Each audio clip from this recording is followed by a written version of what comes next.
قرآن مجید کی آیت میں نے تلاوت کی، اللہ فرماتے ہیں الف لام میم احسب الناس ان یترکوا ان یقولوا آمنا۔ اللہ فرماتے ہیں کہ لوگوں نے یہ گمان کیا ہے کہ انہیں چھوڑ دیا جائے گا صرف یہ کہہ دینے پر کہ ہم ایمان لے آئے۔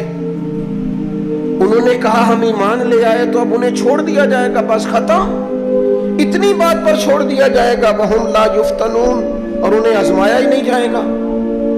فرمایا ایمان لانے کے بعد صرف ایمان پر ہی تمہیں چھوڑا نہیں جائے گا بلکہ تمہیں آزمایا جائے گا، تمہاری آزمائش ہوگی۔ کس طرح؟ وَلَنَبْلُوَنَّكُمْ بِشَيْءٍ مِّنَ الْخَوْفِ وَالْجُوعِ وَنَقْصٍ مِّنَ الْأَمْوَالِ وَالْأَنفُسِ وَالثَّمَرَاتِ، تمہیں کسی نہ کسی ایک چیز سے ضرور آزمائیں گے، یا خوف سے آزمائیں گے، بھوک سے آزمائیں گے، جانوں اور مالوں کی کمی سے، پھلوں کی کمی سے آزمائیں گے۔ اور یہ پھلوں کی کمی سے مراد، علماء تفسیر نے لکھا اس سے مراد اولاد کا انتقال کر جانا بھی، وہ بھی پھل ہوتی ہے۔ تمہیں آزمائیں گے اور اگر تم پورے اترے تو وَبَشِّرِ الصَّابِرِينَ، رب فرماتا ہے محبوب پھر صبر کرنے والوں کو میری رحمت کی خوشخبری سنا دے، پھر انہیں خوشخبری دے دے میرے کرم کی۔ میرے عزیز، زندگی میں آزمایا جائے گا۔ نبی اکرم نور مجسم شفیع معظم صلی اللہ علیہ وسلم کی بارگاہ میں حضرت خباب بن ارت رضی اللہ تعالیٰ عنہ حاضر ہوئے۔ حضور خانہ کعبہ کے ساتھ ٹیک لگائے بیٹھے تھے تو حضرت خباب عرض کرنے لگے یا رسول اللہ اتنی تکلیفیں آ رہی ہیں، کافر اتنا ستا رہے ہیں، ہمیں پریشان کیا جا رہا ہے، ہم سخت آزمائش میں، حضور آپ اللہ کی بارگاہ میں دعا کیوں نہیں کرتے ہمارے لیے؟ تو نبی پاک علیہ السلام فرمانے لگے تم سے پہلے لوگوں کا حال پتہ کیا تھا؟ یہ صحیح حدیث بخاری میں موجود ہے۔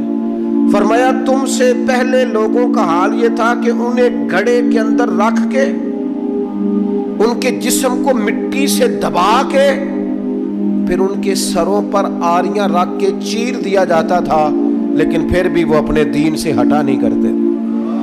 نبی پاک علیہ السلام فرمانے لگے تم سے پہلے لوگوں کا یہ عالم تھا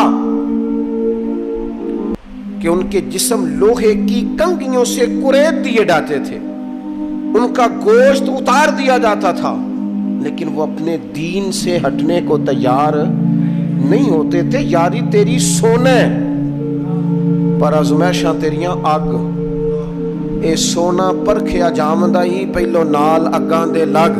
اپنی زندگی میں تیار رہیں، ذہنی طور پر آزمائش کے لیے تیار رہیں، مزاج بنائیں۔ جب بندہ پہلے سے تیار ہوتا ہے نا، اس کا خیال ہوتا ہے کہ آزمائش آ گئی تو میں نے صبر کرنا ہے، پہلے سے اس کی تیاری ہوتی ہے، پھر وہ ذرا گھبراتا نہیں، پریشان نہیں۔ ہم تیار نہیں ہیں ذہنی طور پر۔ ہر بندے کو سکھ چاہیے، ہر بندے کو، بلکہ ہمارے ہاں تو لوگ کہتے ہیں مرید ہو رہا ہوں تاکہ میری طرف تکلیف کوئی نہ آئے۔ تو میں کہا کرتا ہوں پہلے پیر سے پوچھ لو اسے کبھی آئی ہے کہ نہیں، اگر اسے آئی ہے تو پھر اس کا مطلب ہے تمہیں بھی آ سکتی ہے۔ لوگ نماز اس لیے شروع کرتے ہیں، کہتے ہیں میں 5 نمازیں بھی پڑھتا ہوں، میں صدقات بھی کرتا ہوں، کام میرا پھر نہیں چلتا۔ تو میں کہتا ہوں تمہیں پتہ ہی نہیں، نمازی کے لیے تو آزمائش ہے، جتنا جتنا ایمان کامل اتنی اتنی آزمائش بھی زیادہ۔ اور یہ میں اپنے پاس سے نہیں کہہ رہا، حضرت ابو سعید خدری رضی اللہ تعالیٰ عنہ فرماتے ہیں میں نبی پاک علیہ الصلوۃ والسلام کی خدمت میں حاضر ہوا اور حضور کے دست مبارک کو چومنے کے لیے میں نے اپنے ہاتھ جب آگے کیے تو تپش تھی، تیز بخار تھا نبی پاک کو۔ تو حضرت ابو سعید خدری رضی اللہ تعالیٰ عنہ ارشاد فرماتے ہیں کہ میں نے، یہ سنن ابن ماجہ میں موجود ہے، فرماتے میں نے عرض کیا یا رسول اللہ صلی اللہ علیہ وسلم اتنا تیز بخار؟ حضور فرمانے لگے ہم پر جو آزمائشیں آتی ہیں نا انبیاء پر، وہ عام لوگوں سے دگنا آتی ہیں۔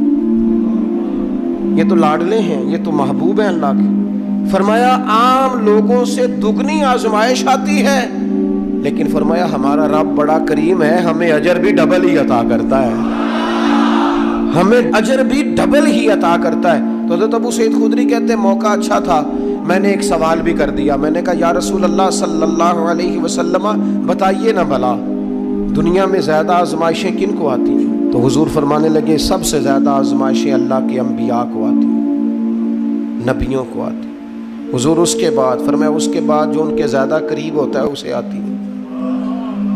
لوگ کیا سمجھیں گے امام حسن کی آزمائش کو؟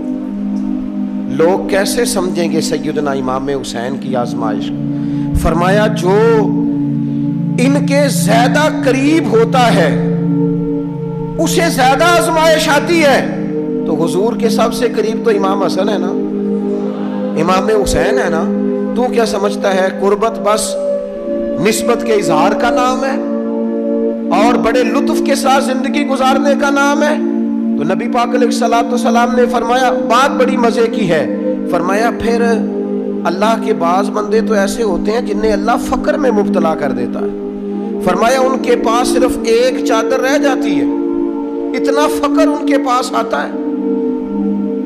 لیکن جو حدیث کے آخری لفظ ہے نا وہ وجد والے ہیں، وہ وجد والے ہیں، وہ سرور والے ہیں. ہمارا یہ مزاج ہوتا ہے کہ میٹھا میٹھا کھا جاؤ اور ذرا کڑوا آ جائے تو سویرے بھی رو شام بھی رو، حال ہی کوئی نہیں، غریبی بڑی، پریشانی بڑی، حضرت صاحب گھر سے بیماری جاتی نہیں. اور جناب کیا بتائیں، بعض لوگ تو ایسے ہیں جن کی بات سن کے لگتا ہے زندگی میں کبھی سوئی ہی نہیں، اتنے بڑے بڑے دکھ سناتے ہیں. وہ خدا کی رحمت کا بھی تو ذکر کرنا، خدا نے جو تیرے اوپر انعامات کیے ان کا بھی تو ذکر کرنا، ان کا تذکرہ ہی نہیں کر رہا میرا بھائی. نبی پاک علیہ السلام نے فرمایا ان لوگوں پر دکھ آتے ہیں پر قربان ہونے کو جی چاہتا ہے ان لفظوں پر. حضور فرمانے لگے وہ رب کی طرف سے آنے والے دکھ پر بھی اس طرح راضی ہوتے ہیں جس طرح تم میں سے کوئی راحت ملنے پر راضی ہوتا ہے. سکون والی چیز ملنے پر جس طرح تم راضی ہوتے ہو اس طرح وہ دکھوں پر بھی راضی ہوتے ہیں. دکھ قبول محمد بخشا، دکھ قبول محمد بخشا. پر ایک شرط لگائی چھوٹی سی میاں صاحب نے، انہوں نے کہا 100 دفعہ قبول ہے، دکھ 100 دفعہ قبول. دکھ قبول محمد بخشا پر راضی رہن پیارے. یہ شرط یہ ہے کہ تو راضی رہ، تو راضی رہ. دکھ قبول محمد بخشا، راضی رہن پیارے. اور حضرت سلطان صاحب کہنے لگے اساں کیتی ہے جان حوالے رب دے، ایسا عشق کمایا ہے اسی مرن تو پہلو ہی مر گیا، باہو تا مطلب نو پایا ہے. ہم نے تو پہلے سے ہی نتیجہ نکال دیا. تو سکون ڈھونڈنے نکلا ہے، تو چاہتا ہے زندگی میں آرام مل جائے. کائنات میں سب سے زیادہ پیار اللہ کا اپنے محبوب کے ساتھ. لیکن دیکھ لو نا، پیدائش سے پہلے ہی حضور کے والد چلے گئے. 4 سال یا 6 سال کی عمر میں والدہ گئیں. 8 سال کی عمر تھی، محبوب کے دادا کا جنازہ اٹھا تو محبوب پیچھے پیچھے جنازے کے جا رہے تھے. پھر وقت آیا جب تبلیغ دین کا، تو دنیا کا کون سا دکھ اور کون سی تکلیف اور کون سی اذیت ہے جو حضور کو نہیں دی گئی. لیکن کریم ہر وقت کہتے ہیں افلا اکون عبدا شکورا، میں رب کا شکر گزار بندہ نہ بنوں. ہر مقام پر کبھی بدر کبھی احد، اور ہر طرح کی تکلیف، ہر طرح کی تکلیف. کبھی بیٹیوں کا دکھ، کبھی سیدہ عائشہ صدیقہ کے بارے میں منافقوں کی نازیبہ گفتگو. سارے دکھ محبوب کی حیات پاک میں رہے. کریم نے ان دکھوں کو برداشت کیا.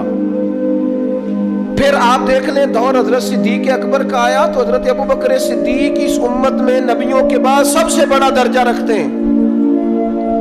لیکن کوئی زندگی اس طرح کی تو نہیں کہ بڑے 2.25 سال بڑے آرام سے حکومت کی ہو. منکرین زکوٰۃ سے لڑنا پڑا حضرت ابوبکر صدیق کو. آزمائش تھی، لوگ منکر ہو گئے زکوٰۃ کی. حضرت صدیق اکبر لڑے، ختم نبوت کے تحفظ کے لیے لشکر تیار کیے. بہت سارے مسائل کا سامنا کرنا پڑا. صبح دن راتیں جناب ابوبکر نے مشقت کر کے خلافت اسلامیہ کو مضبوط کیا. دور حضرت عمر کا آیا. ساری دنیا مدینہ منورہ میں اندر سے دروازے بند کر کے سخت گرمی میں سوتی ہے، اور جناب عثمان غنی کہتے ہیں کہ میں نے فاروق اعظم کو 60 سال کی عمر میں دیکھا کہ مال غنیمت کے 2 اونٹ دوڑ گئے تو عمر بھاگے جا رہے ہیں، ان اونٹوں کو لے کے آ رہے ہیں. اور میں کہتا ہوں جناب آپ آرام کرتے، ساری دنیا سو رہی ہے. فرمایا سویا کرتا تھا کبھی خلیفہ بننے سے پہلے. عمر کسی غلام کو کہہ دیتے، چونکہ پیار تھا نا، یارانہ تھا نا، حضرت عثمان بڑے محبت سے کہتے ہیں، امیر المومنین کسی غلام سے کہتے ہیں اگر مال غنی